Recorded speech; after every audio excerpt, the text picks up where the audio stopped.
पत्रकार येऊन तुम्ही मुंडवा प्रकरण काय केलं, काय झालं, 1% वाल्याला आतमध्ये 99% वाले बाहेर, काहीच दोष नाही त्यांचा, नाही आहे, बिलकुल दोष नाही, अधिकाऱ्यांचाच दोष आहे.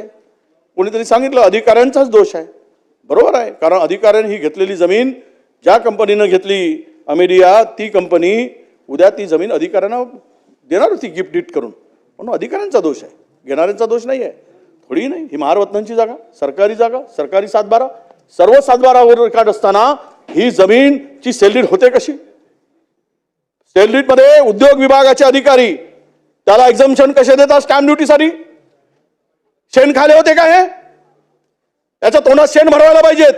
42-40 कोटी रुपयाची स्टॅम्प ड्युटी माफ करून टाकली. काय प्रकार आहे महाराष्ट्रामध्ये? सूट दिली, कुठलाही प्लॅन नाही, कुठलाही रिझर्वेशन नाही, त्या आयटी पार्कसाठी रिझर्व नाही, जमीन सरकारच्या नावाने जमीन, एकही प्रोजेक्ट नाही. महसूल विभाग म्हणतात मला माहित नाही, कारण त्याच्याकडे गेला नाही. त्या उद्योग विभागाकडे गेला, त्या अधिकाऱ्यांकडे देऊन टाकली माफी. 300 कोटीचा व्यवहार, 2000 कोटीची जमीन, काहीच त्याच्यावर चौकशी नाही. खुलेआम सोडतायत, ना खाऊंगा ना खाने दूंगा, खाने वालों को साथ में रखूंगा, खाओ, उसको मगर छोडूंगा नहीं, उसका आधा माल मैं खाऊंगा. अशी भूमिका आहे का सरकारची, प्रमुखांची? का होत नाही याच्यावर कारवाई? याचं उत्तर जर आम्हाला मिळालं पाहिजे, अशी आमची मागणी. अध्यक्ष महोदय, हे जर असे इतकाले मोठे गैरप्रकार होत असतील तर कोण सोडणार? कसे सुटतील हे सगळी? म्हणून आमची मागणी अध्यक्ष महोदय, यामध्ये नगरविकासामध्ये अनेक विषय, आता हे सगळे विषय काढणं म्हणजे पुन्हा वेळ जाईल, पण आपल्याला मी सांगतोय अध्यक्ष महोदया, या सर्व प्रकरणामध्ये सरकारने लक्ष घातलं पाहिजे. आम्ही जे गांभीर्यानं सांगितलंय की आज आपल्याला एक चेतन दिवाण नावाच्या प्रतिनिधी निघाले, एक नाशिकचे CS आहेत डॉक्टर चारू दत्त शिंदे.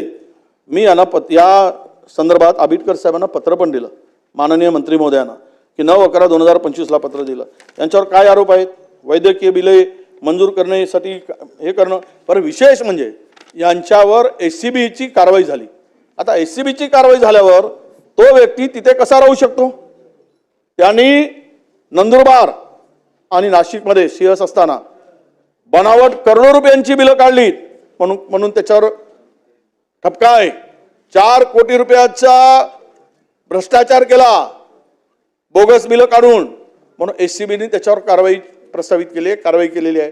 अशा या चारू दत्त शिंदेला का बदली होत नाही? कुणाचा नातेवाईक हा, कुणाचा जावई आहे, त्यामुळे याची बदली होत नाही. उद्या कुंभमेळा